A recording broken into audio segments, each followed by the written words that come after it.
Bismillahirrahmanirrahim. Alhamdulillahi rabbil alamin. Wa salawatullahi wa salamuhul atammanil akmalan ala nabiyyina Muhammadin wa ala alihi wa ashabihi ajma'in. Subhanaka la nuhsi sana'an 'alaika anta kama asnaita 'ala nafsik. Falakal hamdu qabla ar-ridha wa lakal hamdu ba'da ar-ridha wa lakal hamdu idza radita 'anna da'iman abada. Allahumma salli ala sayyidina Muhammadin fil awwalin wa salli ala sayyidina Muhammadin fil akhirin wa salli ala sayyidina Muhammadin fil mala'il a'la ila yaumiddin wa salli wa sallim wa barik ala sayyidina Muhammadin hatta tarisal arda wa man 'alayha wa anta khairul warithin. Allahumma iftah alaina futuhal 'arifin warzuqna fahman nabiyyin wa hifdzal mursalin wa ilhamal malaikatil muqarrabin. Allahumma inna qad kharajna min hawlina wa quwwatina ila hawlika wa quwwatika wa min ilmina ila ilmika fa na'udzu bika Allahumma an naqtarifa dhanban aw naqula zura. Amin ya rabbal alamin. Yang berbahagia saudara pengacara majlis, ashabul fadilah, tuan-tuan guru, para asatidzah, tuan-tuan dan puan-puan yang dirahmati Allah sekalian. Alhamdulillah, pada pagi ini berada di dalam saat kita beribadah kepada Allah Azza wa Jalla di bulan yang penuh dengan keberkatan ini.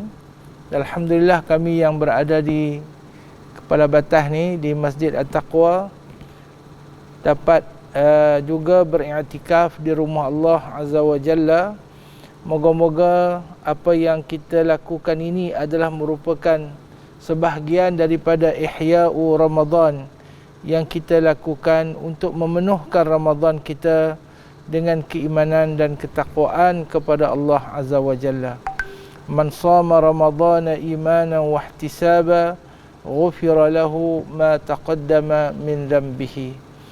Mana-mana orang yang berpuasa di bulan Ramadan dengan penuh keimanan dan ihtisab, mengharapkan ganjaran dan memberi perhatian supaya ia tidak terlepas mana-mana ganjaran yang dijanjikan pada Ramadan ini, ghufira lahu ma taqaddama min dhanbihi, sudah pasti ia akan diberi pengampunan oleh Allah Azza wa Jalla terhadap dosa-dosa yang pernah ia lakukan sebelum ini. Tuan-tuan dan puan-puan, insya-Allah dalam perjumpaan pada kali ini kita akan meneliti secara lalu pasal masa macam itulah. Kita akan meneliti secara lalu beberapa perkara yang dibentangkan oleh Al-Imam An-Nawawi rahmatullahi alaih. Al-Hafidh Al-Imam Al-Hafidh Syekh Al-Islam Muhyiddin Abi Zakaria Yahya ibn Sharaf An-Nawawi Ad-Dimashqi Asy-Syafi'i radhiyallahu anhu wa ardah, seorang yang amat dikenali di kalangan ilmuwan Islam dan masyarakat muslimin, dan boleh dikatakan setiap saat akan disebut namanya beserta dengan doa kerahmatan dan keridaan Allah buatnya di seluruh dunia. Jadi sebelum kita meneliti kitab yang ada di tangan kita masing-masing, iaitu At-Tibyan fi Adabi Hamalatil Quran, yang merupakan kitab yang menerangkan adab orang-orang yang menjadi pendukung Al-Quranul Karim. Semoga Allah menjadikan kita daripada kalangan orang-orang yang mendukung Al-Quranul Karim, sama ada dengan penghafazan, pembacaan, penelitian, dan yang lebih penting keimanan dan beramal dengan isi kandung Al-Quran itu. Elok juga pada pertemuan kali ini kita berkenalan dengan pengarang kitab ini, iaitu Al-Imam An-Nawawi. Tuan-tuan dan puan-puan boleh merujuk pada halaman yang keempat daripada kitab yang dicetak, iaitu pada tajuk Pengenalan Imam An-Nawawi. Bismillahirrahmanirrahim. Beliau adalah Abu Zakaria Yahya ibn Sharaf bin Murri bin Hasan ibn Husain ibn Muhammad ibn Jum'ah ibn Hizam An-Nawawi Ad-Dimashqi. Beliau dilahirkan di desa Nawa di wilayah Hauran pada pertengahan Muharram tahun 631 Hijriyah. Laqab atau gelaran beliau adalah Muhyiddin, yang bererti penghidup agama. Namun beliau tidak suka digelar sedemikian kerana sifat tawadhu'nya. Al-Lakhmi pernah berkata, telah sahih bahawa beliau berkata, aku tidak halal sesiapa yang menggelar aku Muhyiddin. Muhyiddin ini maknanya orang yang menghidupkan agama, dan beliau merasa amat kerdil. Beliau merasa amat kerdil untuk diberi gelaran tersebut. Walhal itulah hakikatnya salah seorang daripada ulama besar di dunia Islam, dan salah seorang daripada dua orang yang mana pandangan mereka menjadi pandangan yang mu'tamad di dalam mazhab Syafi'i, iaitu Al-Imam An-Nawawi dan Al-Imam Ar-Rafi'i. Di kalangan mujtahid fatwa yang ada di dalam mazhab Syafi'i. Ketika kecil, ramai orang terkemuka melihat anak ini memiliki kepandaian dan kecerdasan. Mereka menemui ayahnya dan memintanya agar memberi perhatian kepadanya. Jadi tanabbuk ataupun ciri-ciri kesalehan, kebaikan, kepintaran, keilmuan sudah nyata pada beliau sejak daripada usia kecil lagi. Ayahnya menggalakkan Imam An-Nawawi menghafaz Al-Quran. Jadi bila tengok anak tu cerdik nak jadi bagus, suruh hafal Quran dulu. Dan pelbagai ilmu, Al-Imam Nawawi telah menghafaz Al-Quran ketika mendekati usia baligh. Ketika berusia 9 tahun, ayahnya membawanya ke Damsyik untuk menuntut ilmu.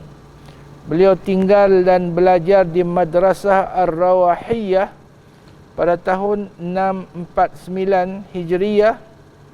Beliau telah menghafaz kitab At-Tanbih dalam tempoh 4,5 bulan dan belajar Al-Muhadzab karangan Asy-Syirazi dalam tempoh 8 bulan pada tahun yang sama. Jadi dia mula dengan kitab At-Tanbih karangan Al-Ustaz Abu Ishaq Al-Asfaraini. Kemudian beliau mempelajari kitab Al-Muhadzab karangan Al-Imam Asy-Syirazi. Dan kita akan lihat bagaimana pengaruh besar Muhadzab dalam hidupnya, sehingga beliau telah pun mengarang satu syarah yang besar bagi kitab Muhadzab ini, dan terkenal sehingga ke hari ini sebagai Al-Majmu' Syarah Muhadzab. Walaupun beliau tidak sempat menyempurnakan, mensyarahkan keseluruhan kitab, tetapi telah disempurnakan, diteruskan usaha beliau itu oleh ulama yang terkemudian, seperti Al-Imam As-Subki dan juga ulama yang belakang, iaitu Syekh Al-Muti'i.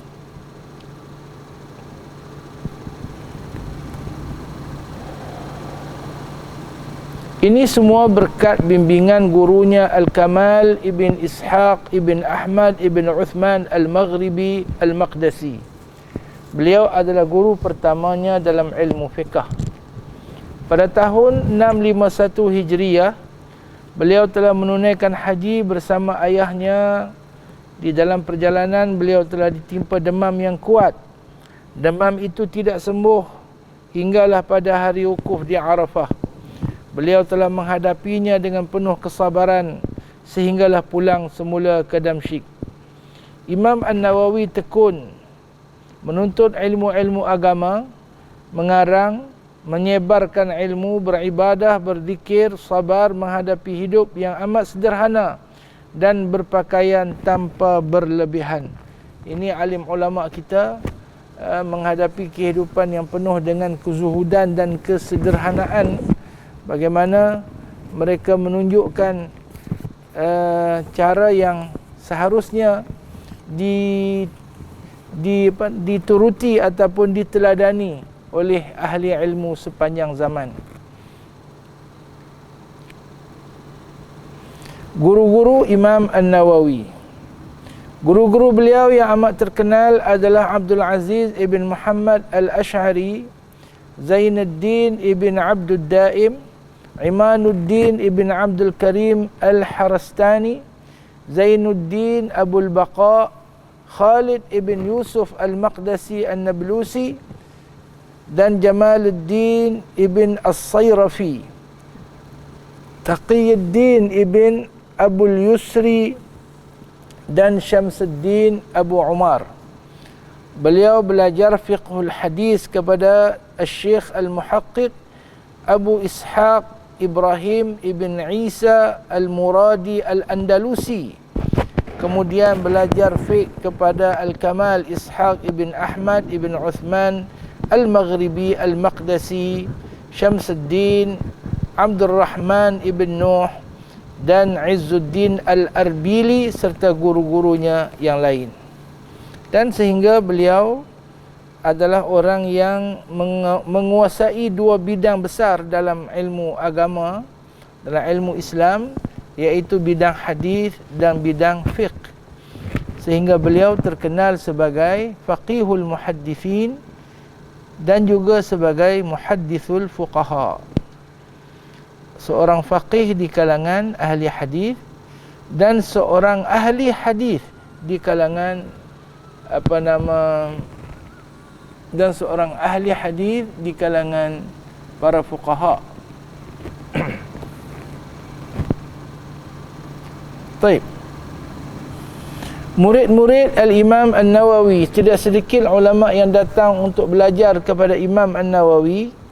Di antara mereka ialah Al-Khatib Syahruddin Sulaiman Al-Ja'fari, Syahabuddin Al-Arbadi, Syahabuddin Ibn Jaw'an, Alauddin Al-Attar, dan yang meriwayatkan hadis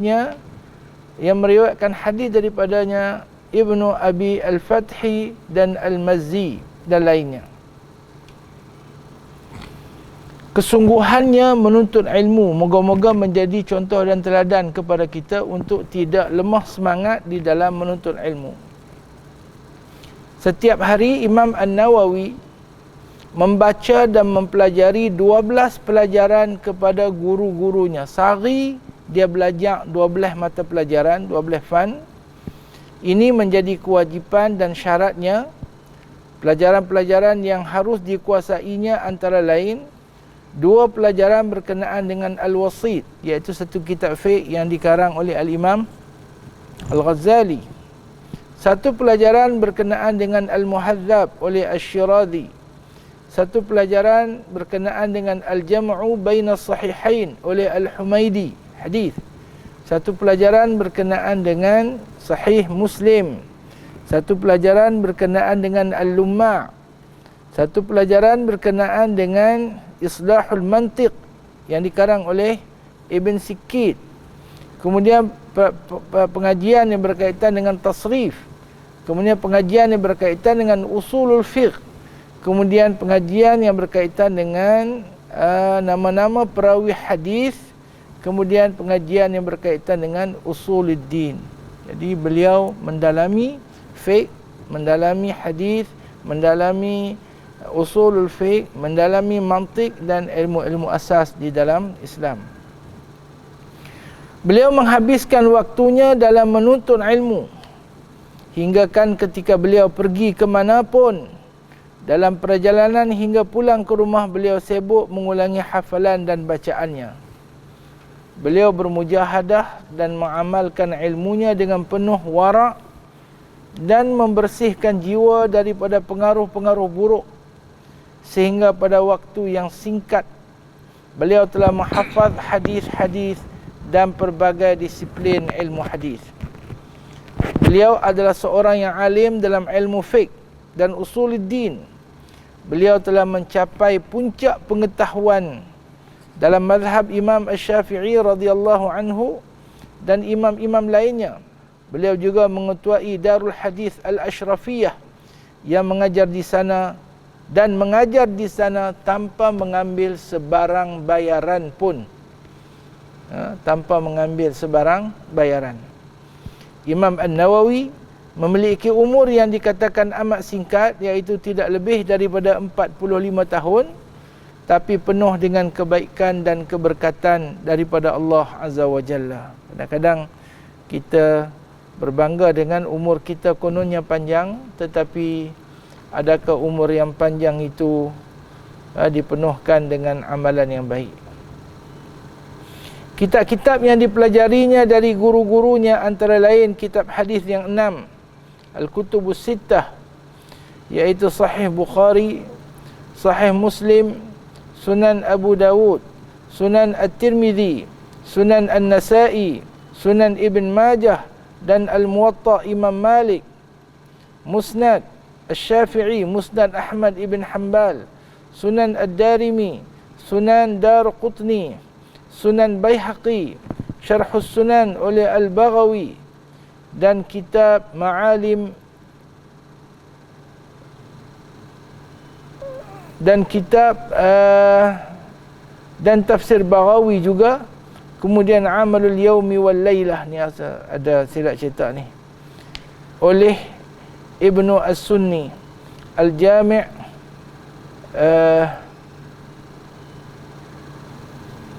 Al-Jami' li Adabi Al-Birri oleh Al-Qushairi, dan Al-Ansab oleh Az-Zubair Ibn Bakar, dan banyak lagi.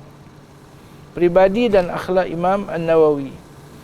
Imam An-Nawawi mempunyai penguasaan ilmu yang luas, ketekunan yang mengkagumkan, senantiasa hidup wara', zuhud dan sabar dalam kesederhanaan hidupnya. Pada waktu yang sama, beliau juga mempunyai kesungguhan yang luar biasa, pelbagai kebaikan lainnya. Beliau menanggung kehidupan hanya dari sumbangan amal jariah yang diberikan kepada Madrasah Ar-Rawahiyah yang dipimpinnya, dan apa yang diwariskan oleh ibu bapanya. Artinya dia menyara kehidupan daripada hasil ataupun daripada wakaf yang telah ditentukan bagi orang yang mengajar di Madrasah Ar-Rawahiyah. Dan kita tengok dia mengajak dua sekolah, satu di Madrasah Ar-Rawahiyah dan jadi pengetua ataupun dia jadi pemimpin, orang yang memimpin sekolah di Madrasah Al-Ashrafiyah. Di Madrasah Ashrafiyah dia bertugas tanpa mengambil sebarang upah. Beliau banyak memanfaatkan waktu malam untuk beribadah dan menulis kitab-kitab agama, dan tidak lupa menyuruh berbuat ma'ruf dan mencegah kemungkaran. Artinya kerja dia beribadah dan bergelumang dengan aktiviti keilmuan akademik, dan juga berdakwah ke jalan Allah Azza wa Jalla, amar ma'ruf nahi munkar. Sebagai seorang penegak kebenaran, beliau dengan gagah berani menghadapi kezaliman para penguasa dengan nasihat-nasihat yang bestari, dan mengingkari mereka atas pelanggaran yang mereka lakukan sebagai seorang penguasa. Sebagai contohnya, beliau pernah menolak untuk memperakukan fatwa yang menindas rakyat yang dipaksakan oleh Sultan Al-Zahir Bebris. Ini ceritanya masyhur. Dan kalau kita nak sembang ni panjang. Sehingga beliau akhirnya balik ke kampungnya di Nawa, dan dia kata dia tak akan masuk balik ke Damsyik sehinggalah raja tu mati. Dengan takdir Allah, raja tu mati, dan barulah dia balik ke Damsyik. Kitab-kitab Imam An-Nawawi. Beliau telah mewariskan banyak kitab kepada umat Islam, di antaranya Syarah Muslim, Al-Irsyad dan At-Taqrib di dalam Ulumul Hadis, Tadhhib Asma' wal Lughat, ni dalam ilmu rijal, al-manasik as-sughra dan al-manasikul kubra yang dikenali sebagai manasik al-Imam An-Nawawi. Minhajut Talibin, kitab fiqh. Bustanul Arifin, kitab tasawuf. Khulasatul Ahkam fi Muhimmati Sunan wa Qawaidil Islam. Al-Majmu' Syarah Muhadzab, ini yang terkenal. Rawdatul Talibin, ini adalah ringkasan kepada karangan Imam Ar-Rafi'i. Hulyatul Abrar wa Syi'arul Akhyar fi Talkhis ad-Da'wat wal Adhkar, yang lebih dikenali dengan nama Al-Adhkar An-Nawawi, dan At-Tibyan fi Adabi Hamalatil Quran, iaitu kitab kita ini. Dan satu kitab beliau yang agak terkenal, ada dua lagi kitab beliau yang amat terkenal, bukan agak terkenal, yang amat terkenal, iaitu yang pertama kitab Riyadhus Salihin, dan yang kedua kitab Matan Arba'in An-Nawawiyah. Sehingga ada ulama yang mengatakan tidak ada suatu masjid pun, masjid Ahlussunnah di dunia ini, kecuali dalam masjid itu akan ada kitab Riyadhus Salihin dan kitab Al-Arba'in An-Nawawiyah, Matan Arba'in. Dan boleh dikatakan setiap hari nama beliau disebut oleh para ilmuwan, para talabatul ilmi, di dalam perbahasan, perbicaraan, penyelidikan yang mereka lakukan. Dan ini menunjukkan petanda besar bagaimana keikhlasan beliau itu diterima oleh Allah Azza wa Jalla. Dan itu yang maha penting, itu yang maha penting, dan keberkatannya kita dapat rasai hingga ke hari ini. Kewafatan Imam An-Nawawi.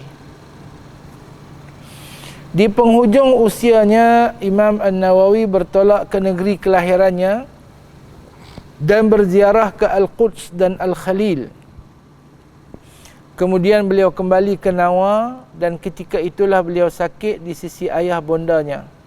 Imam An-Nawawi rahimahullah wafat pada malam Rabu 24 Rejab 676 Hijriah dan dimakamkan di Nawa. Terkenal makamnya di Nawa dan dilawati. Perkuburan beliau sangat terkenal dan selalu diziarahi orang yang mengkagumi perjuangannya dalam menegakkan agama Islam. Malangnya kita dengar ujung-ujung telinga, kalau betul lah, katanya makam beliau telah dibongkar oleh sekumpulan manusia yang berhati binatang, iaitu daripada kalangan Khawarij hadhil ummah, la'anahumullah. Moga-moga Allah selamatkan kita daripada ujian ini. Dan ini satu yang tidak sepatutnya dilakukan kepada maqamat ataupun kepada perkuburan alim ulama. Kalaupun kita nak mencegah orang daripada melakukan bid'ah dan sebagainya, bukan itu caranya, bom ataupun bongkar kubur alim ulama. Baik, moga-moga sedikit pengenalan kepada Imam An-Nawawi ini dapat memberi cahaya kepada kita bagaimana seharusnya seorang yang bergelumang ataupun seorang yang memasuki bidang keilmuan agama ini seharusnya ikhlas kepada Allah Azza wa Jalla dan memberikan seluruh hidupnya kepada dia tak sempat kahwin. Gelaran Abu Zakaria tu katanya sebagai tashrif sahaja, sebagai macam Abu Hafs. Tak ada pun nama anak nama Hafs, Abu apa lagi, Ummu Abdullah Aisyah radhiyallahu anha. Dia tak ada anak pun. Ini tashrif. Meninggal pada tahun 45 Hijrah. Dan kalau 45 Hijrah, meninggal pada umur 45 tahun. Jadi kalau kita lihat bagaimana dia beranak tahun 31, dia meninggal tahun 76. Jadi apa? 45. 24 Rejab. Saya lahir pada 24 Rejab. Tarikh lahir sajalah hijrah. Tapi 24 Rejab tahun 1388 pun tak silap. 1388. Baik. InsyaAllah rahimahullahu rahmatan wasi'ah wa askanahu fasihah jannatihi wa katharallahu amthalahu fi hadhihi al-ummah wa ja'alana min amthalihi amin ya rabbal alamin. Kita terus kepada kitab At-Tibyan fi adabi hamalatil Quran. Kenapa kita pilih kitab ini? Kerana bulan Ramadan adalah syahrul Ramadan alladhi unzila fihi al-Quran hudan lin-nasi wa bayyinatin minal huda wal furqan. Bulan Ramadan adalah bulan yang diturunkan padanya Al-Quran, dan bulan ini ramai umat Islam memberi perhatian kepada tilawatul Quran, tadarusul Quran, tadabburu ma'ani Al-Quranil Karim. Moga-moga Allah menyuburkan perkara-perkara ini di dalam masyarakat kita, di dalam diri kita dan keluarga kita, dan kita akan mendapat syafaat Al-Quran di hari akhirat nanti. Muqaddimah musannif rahimahullah. Musannif maknanya pengarang. Bismillahirrahmanirrahim. Dengan nama Allah yang maha berbudi lagi maha mengasihani.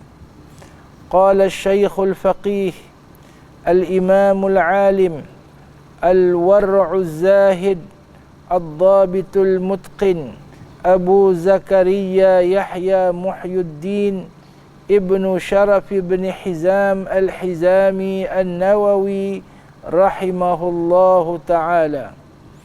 Al-Syekh Al-Faqih, imam yang alim, wara', zahid, teliti dan cermat, Abu Zakaria Yahya Muhyiddin bin Sharaf Ibn Hizam An-Nawawi rahimahullah telah berkata, Alhamdulillahil karimil mannan dhit tuli wal fadli wal ihsan الذي هدانا للإيمان وفضل ديننا على سائر الأديان ومن علينا بإرساله إلينا أكرم خلقه عليه وأفضلهم لديه حبيبه وخليله وعبده ورسوله محمدا صلى الله عليه وسلم فمحى به عبادة الأوثان وأكرمه صلى الله عليه وسلم بالقرآن المعجزة المستمرة على تعاقب الأزمان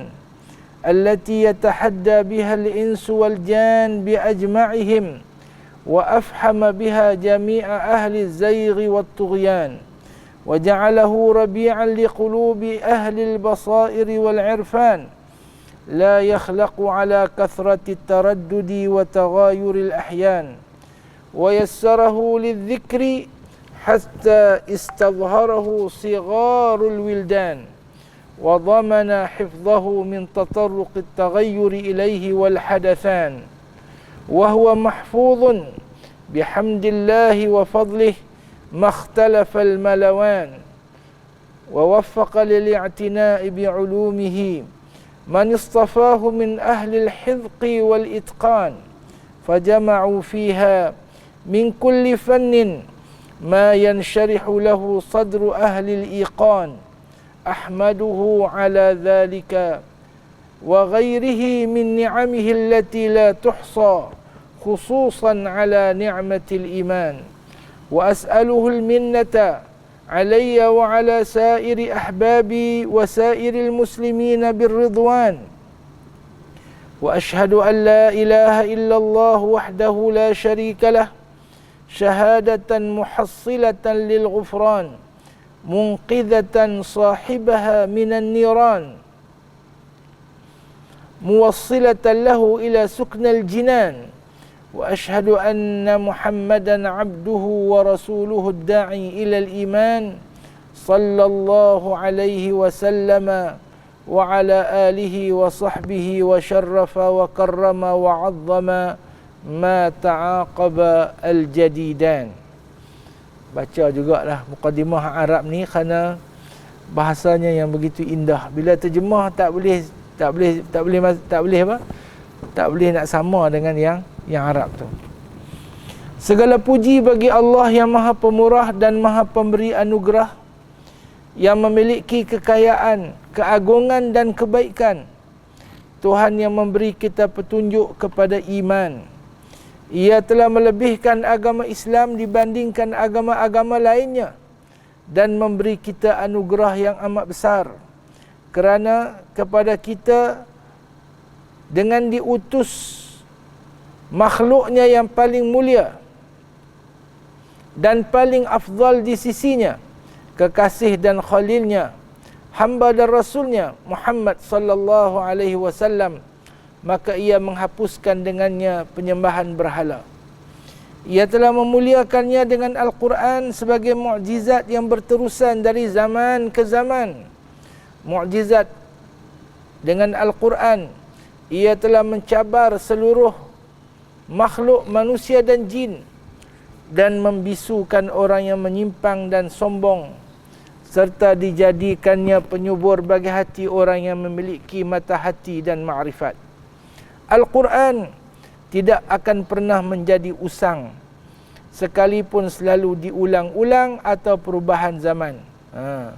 Kita dulu suka baca buku kan, buku novel ke apa nama, Badai Semalam ke apa. Hampa bisa baca buku novel? Baca apa? Merpati Putih Terbang Lagi. Bisa baca tak? Sonok baca. Baca sekali sonok. Baca 2 kali tahu dah. Baca 3 kali cemuih.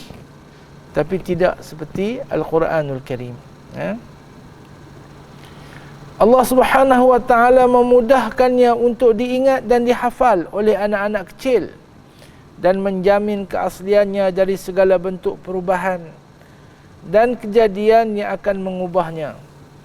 Al-Quran tetap dipelihara dengan pujian Allah Subhanahu wa ta'ala dan anugerahnya selagi ada siang dan malam. Allah memberi taufik untuk mendalami ilmu-ilmunya bagi orang yang cerdik dan tekun, maka mereka menghimpunkan padanya segala ilmu yang dapat melapangkan jiwa orang yang mempunyai keyakinan. Kami memujinya atas semua itu dan nikmat-nikmat lainnya yang tidak terhitung banyaknya, khususnya nikmat iman. Kami memohon kepadanya agar selalu mencurahkan anugerah kepadaku dan kepada orang yang kami cintai serta kaum muslimin dengan keredaannya. Kami bersaksi bahawa tidak ada Tuhan selain Allah yang Maha Esa. Tidak ada sekutu baginya, dengan penyaksian yang semoga diberi keampunan dan yang sanggup menyelamatkan kami daripada api neraka dan menyampaikannya ke tempat tinggal di dalam syurga. Dan aku menyaksikan bahawasanya Muhammad itu adalah hambanya dan pesuruhnya yang menyeru kepada keimanan, rahmat Allah, kemuliaan, penghormatan dan keagungan ke atasnya. Yang menyeru kepada keimanan, patutnya titik. Rahmat Allah, kemuliaan, penghormatan dan keagungan ke atasnya, ahli keluarganya, sahabat-sahabatnya sepanjang zaman. Adapun kemudian daripada itu, sesungguhnya Allah Subhanahu wa ta'ala telah menganugerahkan kepada umat ini, mudah-mudahan Allah menambah kemuliaan pada umat ini. Itu jumlah i'tiradiyah, jumlah yang dikenali sebagai doa. Dengan agama yang diridainya, iaitu agama Islam, dan mengutuskan kepadanya Muhammad sallallahu alaihi wasallam sebaik-baik manusia kepada mereka. Mudah-mudahan Allah Subhanahu wa ta'ala melimpahkan kepadanya selawat, berkat dan salam yang paling afdal. Allah Subhanahu wa ta'ala telah memuliakan umat ini dengan kitab Al-Quran sebagai kalam yang terbaik, Ia telah menghimpunkan di dalamnya segala yang diperlukan, yang berupa khabar orang yang terdahulu dan yang terkemudian, nasihat-nasihat, perumpamaan-perumpamaan, adab dan pelbagai hukum hakam, serta hujah-hujah yang pasti dan jelas sebagai bukti keesaannya. Perkara-perkara lain yang berkaitan dengan apa yang dibawa oleh Rasulnya sallallahu alaihi wasallam. Mudah-mudahan selawat dan salam Allah tetap atas mereka dan dapat mengalahkan orang yang mulhid, sesat dan jahil. Allah Subhanahu wa taala pasti akan melipat gandakan pahala bagi orang yang membaca Al-Quran dan memerintahkan kita memerhatikan, mengagungkan, beradab dengannya serta mencurahkan segenap tenaga untuk memuliakannya. Para ulama terkemuka dan tokoh-tokoh ilmuwan telah mengarang mengenai kelebihan membaca Al-Quran, karya-karya yang terkenal di kalangan para cendikawan dan ilmuwan. Tetapi ada sebahagian besar manusia yang semangat menghafalnya amat lemah. Bahkan untuk membelek bacanya pun mereka tidak mahu. Dengan demikian, kitab-kitab tersebut tidak mendatangkan manfaat kecuali bagi mereka yang mempunyai kefahaman yang baik. Kami melihat penduduk kota kami, iaitu Damsyik, mudah-mudahan Allah melindungi dan menjaganya. Demikian juga kota-kota Islam yang lain telah menaruh perhatian yang amat besar untuk mengambil berat terhadap Al-Quran secara belajar, mengajar, membahas dan mengkajinya secara berkelompok ataupun bersendirian. Mereka bersungguh-sungguh dalam mempelajarinya tanpa mengira malam atau siang. Mudah-mudahan Allah Subhanahu wa taala menambah bagi mereka rasa untuk mencintai Al-Quran dan melakukan segalanya hanya dengan mengharapkan keridhaan Allah yang Maha Agung dan Maha Mulia. Itulah yang mendorong kami untuk mengumpul ringkasan adab-adab pendukung Al-Quran dan sifat-sifat penghafaznya dan pelajarnya. Allah Subhanahu wa taala mewajibkan kita agar beradab terhadap kitabnya. Termasuklah perkelakuan ini ialah menjelaskan adab-adab pendukung dan pelajarnya serta membimbing mereka melaksanakannya dan mengingatkan mereka dengan nasihat yang baik. Saya berusaha meringkaskan dan memendekkan untuk menghindari perbahasan yang terlalu panjang. Saya menghadkan dalam setiap bab hanya membahaskan satu aspek dan kami menyusun beberapa adabnya dalam perbahasan yang tersendiri. Oleh itu, kebanyakan yang saya sebutkan adalah dengan tidak menyebut sanadnya meskipun saya memiliki perbendaharaan sanad tersebut. Namun tujuan saya adalah untuk menjelaskan asalnya sebab saya mengutamakan meringkaskannya kerana bentuk yang ringkas akan mudah untuk diingati dan dihafaz, diambil manfaat dan senang disebarkan. Kemudian apa yang terdapat daripada nama-nama dan bahasa-bahasa yang ganjil di dalam bab-bab akan kami syarahkan dan huraikan dengan ringkas dan jelas menurut urutan kedudukannya di dalam bab pada akhir buku ini. Ia supaya manfaatnya lebih sempurna bagi pembaca dan menghilangkan keraguan bagi penuntutnya. Jadi kitab ni dalam bahasa Arab. Jadi dalam kitab ini ada perkataan-perkataan, ada nama-nama tokoh, nama-nama tempat yang memerlukan kepada penjelasan. Syekh bubuh di belakang sekali. Alhamdulillah kita bubuh juga tanpa menterjemahkannya, kerana tak perlu diterjemahkan.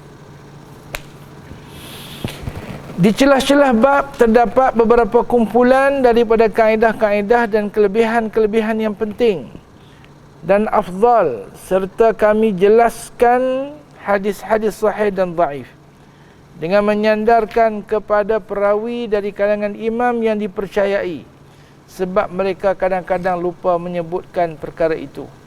Ketahuilah bahawa para ulama dan ahli hadis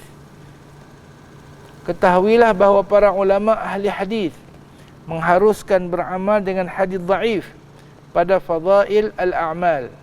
Meskipun begitu, kami rasa telah cukup dengan kami hanya memasukkan hadis-hadis yang sahih sahaja, sehingga kami tidak menyebut hadis dhaif kecuali dalam keadaan yang tertentu sahaja. Kepada Allah yang Maha Pemurah kami bertawakal, bergantung harap, dan kepadanya penyerahan dan sandaran kami. Kami mohon kepadanya agar kami dapat menempuh jalan yang terbimbing dan terpelihara dari orang-orang yang menyimpang dan membangkang serta mendapat tambahan kebaikan. Kami mohon dengan penuh kerendahan diri kepada Allah Subhanahu wa ta'ala agar memberikan taufik kepada kami untuk mencapai keredaannya dan menjadikan kami dari kalangan orang yang takut dan bertakwa kepadanya dengan sebenar-benar takwa, dan memberi petunjuk kepada kami dengan niat yang baik. Kami mohon pula kepada Allah Subhanahu wa ta'ala agar memudahkan bagi kami setiap bentuk kebaikan dan membantu kami melakukan berbagai-bagai perbuatan mulia dan mengekalkan kami dalam keadaan seperti itu sehingga sampai saat kematian kami, dan juga melakukan perkara yang sama terhadap semua orang yang kami cintai serta kaum muslimin dan muslimat sekalian. Cukuplah Allah sebagai penolong kami. Tiada daya dan kekuatan kecuali dengan pertolongan Allah yang Maha Tinggi dan Maha Agung. Kitab ini mengandungi 10 bab. Kemudian Syekh menyatakan yang kitab ini isi kandungnya 10 bab. Bab pertama, kelebihan membaca dan pendukung Al-Quran. Bab yang kedua, keutamaan membaca dan pembaca Al-Quran. Bab ketiga, menghormati dan memuliakan ahli Al-Quran. Bab keempat, adab pengajar dan pelajar Al-Quran. Bab kelima, adab pendukung Al-Quran. Bab keenam, adab membaca Al-Quran. Bab ketujuh, adab dengan Al-Quran. Bab ke-8, ayat dan surah yang sunat dibaca pada waktu tertentu. Bab ke-9, penulisan Al-Quran dan penghormatannya. Dan bab yang ke-10, penjelasan tentang nama-nama dan bahasa yang ada dalam kitab ini menurut urutan kedudukannya. Tuan-tuan yang dirahmati Allah, hampir sejam kita meneliti biodata dan muqaddimah yang ditulis oleh musannif, dan dalam daurah kita pada kali ini yang disebut sebagai apa, perkhemahan untuk kitab At-Tibyan ini, insya-Allah kita akan melihat, kalau boleh satu-satu, tetapi kita akan namurru ala hadhihi al-asya' mururan kiraman. Kita akan melaluinya dengan penuh sopan dan santun, kalaupun kita tidak boleh mendalami satu persatu perkara yang disebutkan. Syekh kata kitab ni dia buat ringkas. Ringkas pun 141 muka surat. Setelah diterjemahkan 141 muka surat. Orang mengaji bertahun, bertahun-tahun. Geng As-Sakinah ni nak belajar 2 hari, tapi okeylah juga. Ada satu geng tu nak belajar satu hari sahaja. Baik. Macam mana Ustaz, boleh turun lagi?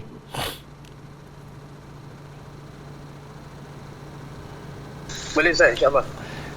Kita sampai pukul berapa hari ni?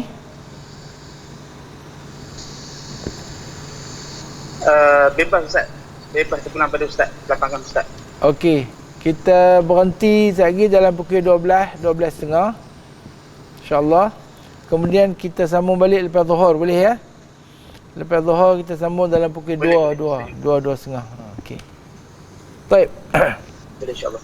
Kita terus kepada bab yang pertama, kelebihan membaca dan pendukung Al-Quranul Karim. Bismillahirrahmanirrahim. Bab pertama, kelebihan membaca dan pendukung Al-Quran. Mana orang yang menghafaz Al-Quranul Karim.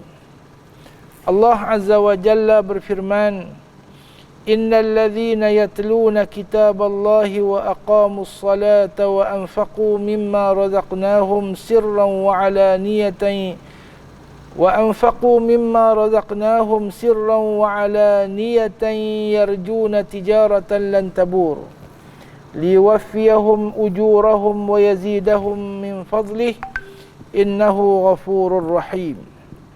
Sesungguhnya orang yang membaca kitab Allah dan mendirikan salat serta menafkahkan sebahagian daripada apa yang kami kurniakan kepada mereka secara tersembunyi atau secara terang-terangan, mereka dengan amalan yang demikian mengharapkan sejenis perniagaan yang tidak akan mengalami kerugian. Sesungguhnya Allah menyempurnakan pahala mereka dan menambahkan mereka daripada limpah kurnianya. Sesungguhnya Allah Subhanahu wa ta'ala Maha Pengampun, lagi Maha membalas dengan sebaik-baiknya akan orang yang bersyukur kepadanya. Dalam ayat ini, orang yang akan disempurnakan ganjaran mereka oleh Allah di hari akhirat nanti dan akan dilipat gandakan, ditambahkan oleh Allah Azza wa Jalla bagi orang yang bersyukur kepada Allah Azza wa Jalla ini, sifat mereka ada 3. Yang pertama, yatluna kitab Allah. Yang kedua, wa aqamus salah. Dan yang ketiga, wa anfaqu mimma razaqnahum. Membaca kitab Allah, mendirikan salat. Dan yang ketiga, bukan sekadar membaca kitab Allah, memahaminya, berilmu dengannya, kemudian mengadakan ataupun membetulkan hubungan dengan Allah Azza wa Jalla dengan mendirikan salat dan beribadah kepadanya, tetapi ia juga adalah orang yang membelanjakan harta pada jalan Allah Azza wa Jalla.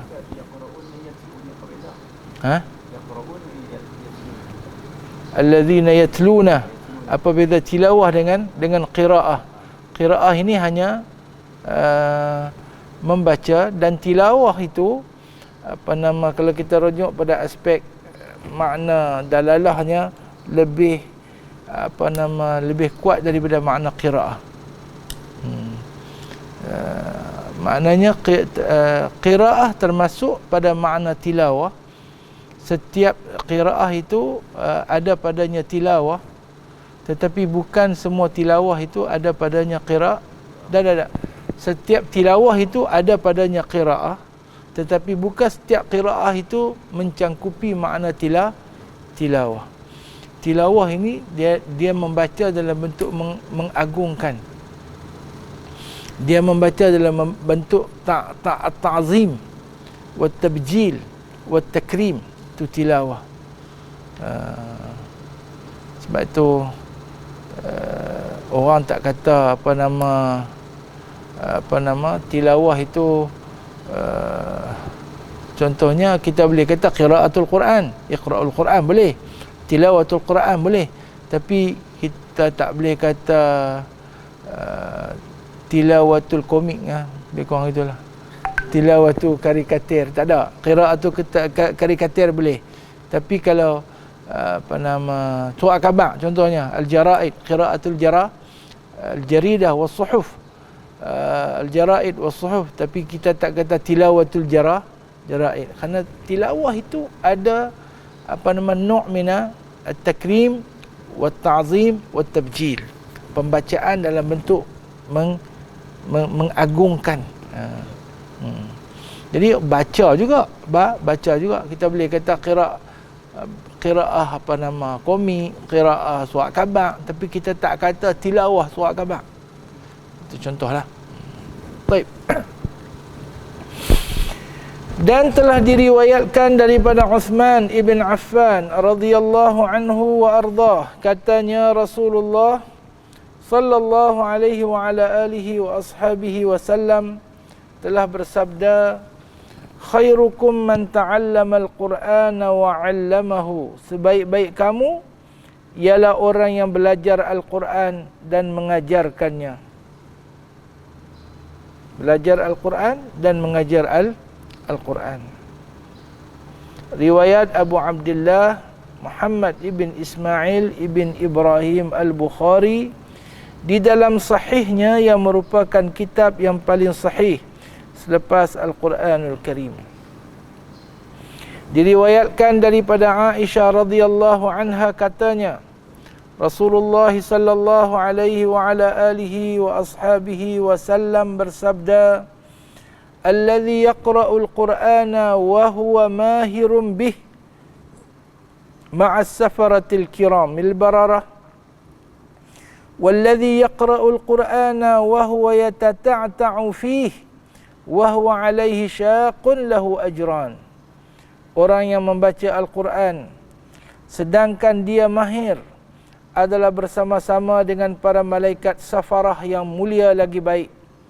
Sedangkan orang yang membaca Al-Quran tetapi dia tidak mahir membacanya, tergagap-gagap dan berat lidahnya, ya tak, lebih kurang itulah, dia akan mendapat dua pahala. Pahala pembacaan dan pahala kesungguhannya. Riwayat Bukhari dan Abul Husain Muslim ibn Al-Hajjaj ibn Muslim Al-Qushairi An-Naisaburi dalam dua kitab sahih mereka. Diriwayatkan daripada Abu Musa Al-Ash'ari, katanya Rasulullah sallallahu alaihi wa ala alihi wa ashabihi wasallam bersabda, mathalul mu'mini alladhi yaqra'ul Qur'an mathalul utrujjati rihuha tayyibun wa ta'muha tayyibun wa mathalul mu'mini alladhi la yaqra'ul Qur'an mathalut tamrati la riha laha wa ta'muha hulwun wa mathalul munafiqi alladhi yaqra'ul Qur'an mathalur rayhanati rihuha tayyibun wa ta'muha murrun wa mathalul munafiqi alladhi la yaqra'ul Qur'ana kamathalil hanzalati laysa laha rihun wa ta'muha murrun. Bandingan orang mukmin yang membaca Al-Quran adalah seperti buah utrujah, sejenis buah limau yang baunya harum dan rasanya enak. Bandingan orang mukmin yang tidak membaca Al-Quran seperti buah kurma yang tidak berbau sedangkan rasanya enak dan manis. Bandingan orang munafik yang membaca Al-Quran adalah seperti raihanah yang baunya harum sedangkan rasanya pahit. Baca Quran sempoi tapi munafik, buat macam mana? Baca sedap, lagu lenggok-lenggok apa semua, tapi jiwa munafik macam bunga utrujah. Nampak cantik tapi rasa dia pahit. Dan bandingan orang munafik yang tidak membaca Al-Quran adalah seperti hanzalah, sejenis buah yang pahit, yang tidak berbau, sedangkan rasanya pahit. Hadis riwayat Bukhari dan Muslim. Diriwayatkan daripada Umar ibn Al-Khattab radhiyallahu anhu bahawa Rasulullah sallallahu alaihi wasallam bersabda, inna Allah yarfa'u bihadzal kitabi aqwaman wa yadh'u biha akharina. Sesungguhnya Allah Subhanahu wa ta'ala mengangkat darjat beberapa kaum dengan kitab ini dan merendahkan darjat golongan lainnya. Dengan sebab Al-Quran ini Allah akan mengangkat bangsa tertentu. Dengan sebab Al-Quran, mereka membaca Quran, mereka beramal dengan Al-Quran, mereka memperjuangkan Al-Quran, mereka melaksanakan ajaran Al-Quran, Allah angkat mereka. Keilmuan mereka, ketamadunan mereka, kehebatan mereka, penguasaan mereka. Tapi dengan sebab Quran juga Allah akan menghinakan, Allah akan mengalahkan kaum-kaum yang tertentu, bangsa dan masyarakat yang tertentu. Yudhillu bihi man yasha, yahdi bihi man yasha, wa yudhillu bihi man yasha. Allah memberi petunjuk kepada siapa yang dia mahu, dan Allah memberi kesesatan. Madza arada Allah bihadza mathala yudhillu bihi katsiran wa yahdi bihi katsira wa ma yudhillu bihi illa al-fasiqin. Al-Quran isi kandungnya itu Allah akan mengangkat sebahagian manusia dan Allah akan menjatuhkan sebahagian yang lain. Diriwayatkan daripada Abu Umamah radhiyallahu anhu, dan tuan-tuan kena tahu juga Abu Umamah adalah sahabat yang terakhir yang meninggal dunia di negeri Syam. Katanya, aku mendengar Rasulullah sallallahu alaihi wasallam bersabda, "Iqra'ul Qur'an fa innahu ya'ti yaumal qiyamati syafi'an li ashabihi." Bacalah Al-Quran kerana dia akan datang pada hari kiamat sebagai pemberi syafaat bagi pembacanya. Diriwayatkan daripada Ibnu Umar radhiyallahu anhuma daripada Rasulullah sallallahu alaihi wa ala alihi wa sahbihi wasallam, baginda bersabda, "La hasada illa fi ithnatain, rajulun atahu Allahul Quran fahuwa yaqumu bihi ana al-laili wa ana an-nahar, wa rajulun atahu Allahu malan fahuwa yunfiquhu ana al-laili wa ana an-nahar." Tidak ada dengki kecuali pada dua keadaan, iaitu seorang lelaki yang diberi Allah ilmu tentang Al-Quran dan diamalkannya sepanjang malam dan siang, dan seorang lelaki yang dianugerahkan oleh Allah harta, kemudian ia menafkahkannya sepanjang malam dan siang. Riwayat Imam Bukhari dan Muslim. Dan diriwayatkan juga dari Abdullah ibn Mas'ud radhiyallahu anhu dengan lafaz, "La hasada illa fi ithnatain, rajulin atahu Allahu malan fasallatahu ala halakatihi fil haqq, wa rajulun atahu Allahu hikmatan fahuwa yaqdi biha wa yu'allimuha." Tidak ada dengki kecuali pada dua keadaan, iaitu seorang lelaki yang dianugerahkan Allah Subhanahu wa ta'ala harta, kemudian dia membelanjakannya dalam keperluan yang benar, dan seorang lelaki yang dianugerahkan oleh Allah Subhanahu wa ta'ala hikmah, yakni ilmu yang mendalam, kemudian dia memutuskan hukum dengannya dan mengajarkannya. Jadi hadis ini terkenal dengan Nabi sallallahu alaihi wasallam menggunakan lafaz hasad. Dan ini makna hasad di sini adalah al-ghibtah. Dibezakan antara hasad dengan al-ghibtah. Ghibtah adalah kita mencemburui seseorang dengan nikmat yang Allah Ta'ala berikan kepadanya, dalam keadaan kita mengasihi orang tersebut, dan cemburu kita adalah kita merasa diri kita perlu berusaha untuk menjadi seperti itu. Itu maknanya ghibtah. Kita tengok orang tu baca Quran bagus, hafal Quran, beramal dengan Al-Quranul Karim siang dan malam, kita ghibtah. Kita pun nak baca Quran macam tu, nak hafaz Quran macam tu, nak beramal dengan Al-Quran macam tu. Berbeza dengan hasad. Hasad yang pada makna yang negatifnya adalah mencemburui nikmat yang Allah Ta'ala berikan kepada seseorang hamba, dan kita bercita-cita supaya nikmat itu ditarik balik. Itu makna hasad. Tamanni zawal an-ni'mah. Kita cemburu dan kita benci, kita benci nikmat yang Tuhan bagi kat kawan tu, dan kita mau Allah Ta'ala tarik balik. Tengok orang tu kaya supaya Tuhan tarik balik biar dia jadi papa kedana. Ini beza antara hasad dengan ghibtah, ataupun beza antara hasad yang positif dengan hasad yang negatif. Sebab itu dalam hadis ni dia tak kata la hasada illa fi ithnain, pada dua orang. Tak, dia kata illa fi ithnatain, pada dua keadaan, illa fi ithnatain bermakna illa fi halatain ithnatain. Bukan kita benci kat orang tu, tapi bukan kita hasad kat orang tu.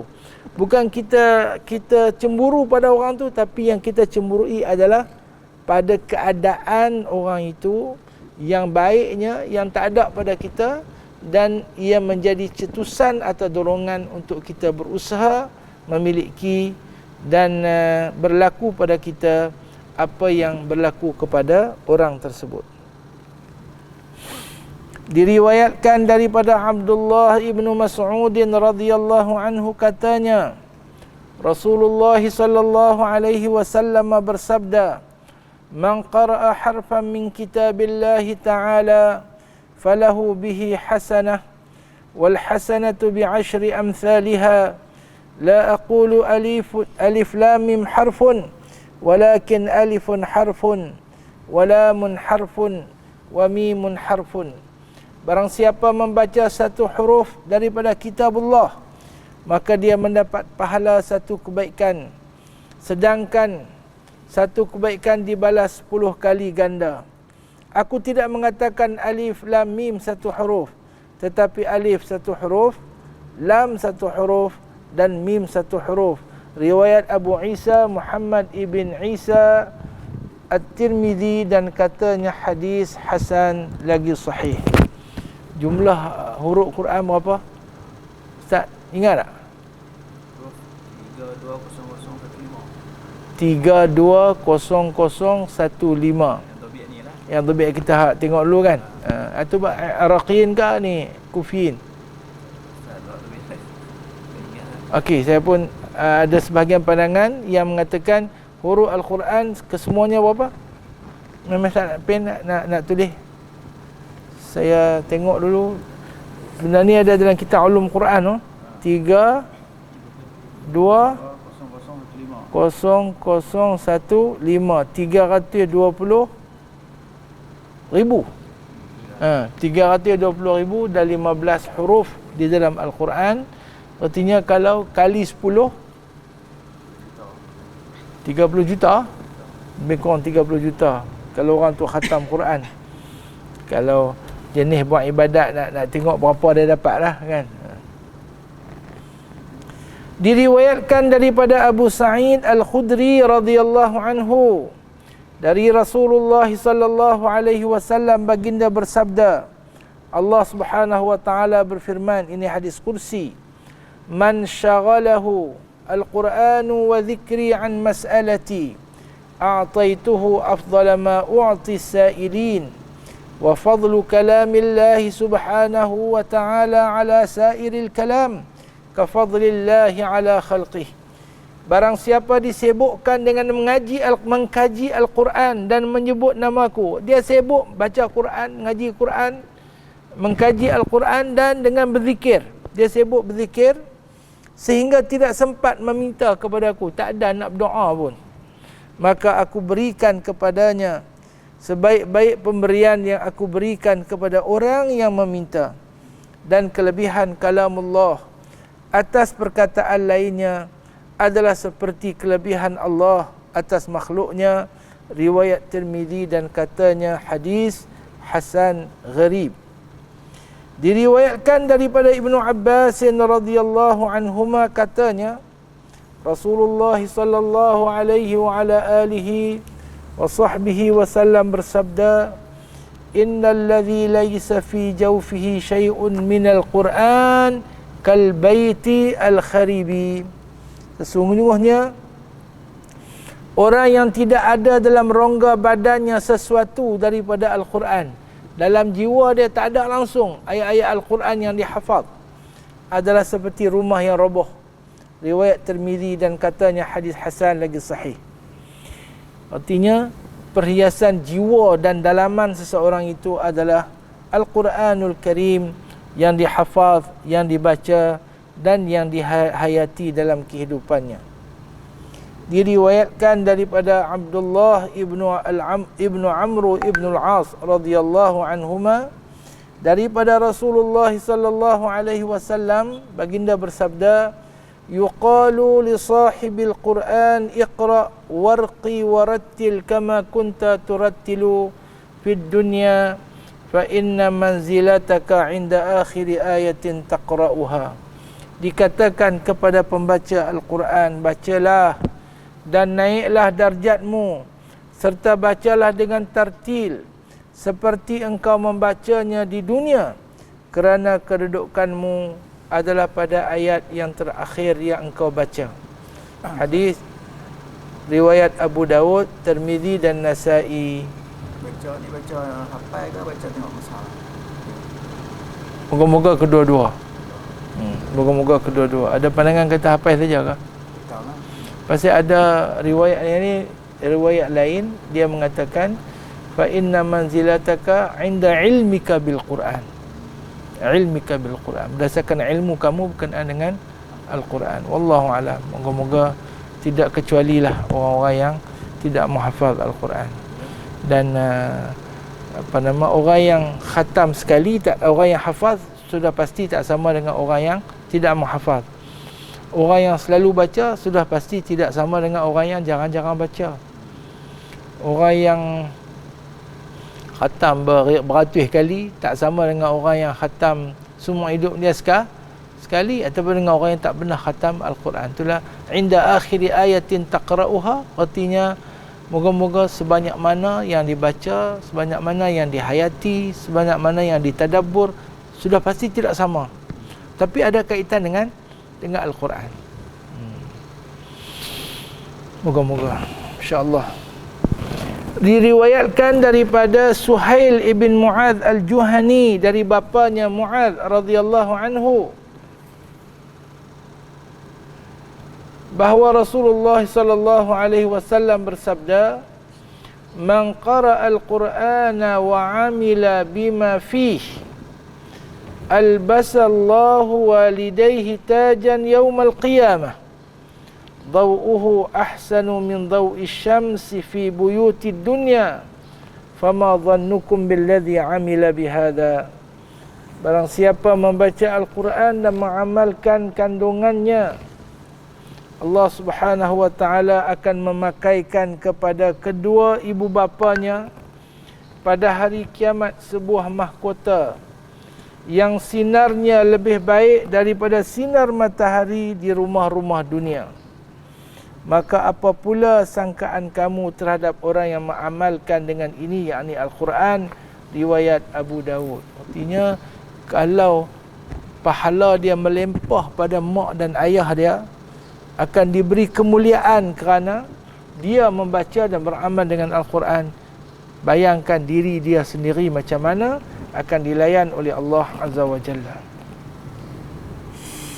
Ad-Darimi meriwayatkan dengan isnadnya daripada Abdullah ibnu Mas'ud radhiyallahu anhu bahawa Rasulullah sallallahu alaihi wasallam bersabda, "Iqra'ul Qur'an fa inna Allah ta'ala la yu'adzibu qalban wa'al Qur'an wa inna hadzal Qur'ana ma'dubatullah faman dakhala fihi fahuwa aminun wa man ahabba al-Qur'ana falyabshir."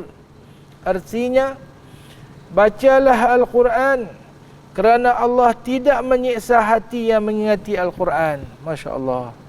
Dia untunglah apa Al-Quran. Moga-moga hati yang jiwa yang menghafaz Al-Quran tidak akan diazab oleh Allah Azza wa Jalla. Dan sesungguhnya Al-Quran ini adalah hidangan Allah. Maka siapa yang masuk di dalamnya, maka dia adalah aman. Dan siapa mencintai Al-Quran, maka hendaklah ia menerima khabar gembira. Boleh seronok lah, insya-Allah. Dunia lagi boleh seronok dengan kurniaan Allah Azza wa Jalla ini. Lepas tu orang himpun pangkat kedudukan, orang himpun harta benda keduniaan. Adakah salah? Tidak salah. Tapi ahlul Quran terutamanya, ahlul ilm, ahlul iman, ahlul da'wah, ahlul Quran hendaklah lebih menghargai kurniaan Allah yang ada pada mereka, yang lebih baik daripada dunia yang sedang dihimpun oleh orang lain. Contoh ayat tu dek, qul fa bi rahmatin minallahi wa fadlih falyafrahu dzalika khairum mimma yajma'un. Baca ayat tu dia apa? Tak ingat. Macam boleh kena ingat lah, baru tak kena belakang dengan aku. Maknanya rahmat Allah dan kelebihan kurniaan Allah yang ada pada kita ni besar betul-betul. Ahlul Quran, ahlul ilm, ahlul iman, ahlul da'wah, ahlul amal islami, kena ingat kita orang buat kerja agama ni, benda yang kita ada ni hebat sebenarnya. Falyafrahu, kita kena gembira dengan benda tu. Zalika khairum mimma yajma'un, itu lebih baik daripada apa yang mereka himpunkan, daripada segala bentuk kesenangan, kehebatan dan kepujian dalam bentuk keduniaan. Diriwayatkan daripada Abdul Hamid Al-Himmani katanya, aku bertanya kepada Sufyan Ats-Tsauri, manakah yang lebih engkau sukai, orang yang berperang atau orang yang membaca Al-Quran? Sufyan menjawab, membaca Al-Quran, kerana Rasulullah sallallahu alaihi wasallam bersabda, khairukum man ta'allama al-Qur'ana wa 'allamahu, orang yang terbaik di antara kamu adalah orang yang belajar Al-Quran dan mengajarkannya. Pasal apa? Pasal orang yang memahami Al-Quran sudah pasti akan berjihad pada jalan Allah. Tetapi orang yang berjihad tanpa mempelajari Al-Quran, ataupun orang yang hanya berjihad tanpa belajar, ini adalah satu kepincangan. Wallahu a'lam.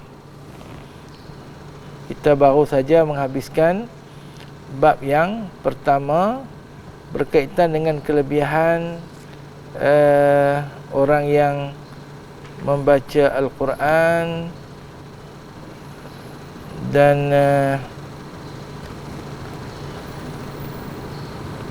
orang yang kelebihan pendukung-pendukung Al-Quranul Karim, insya-Allah. Moga-moga Allah golongkan kita daripada kalangan orang yang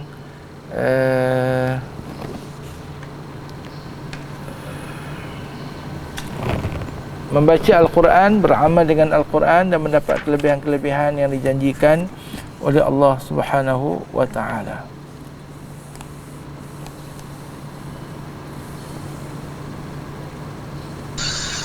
Ustaz nak rehat ke ataupun nak take file ke?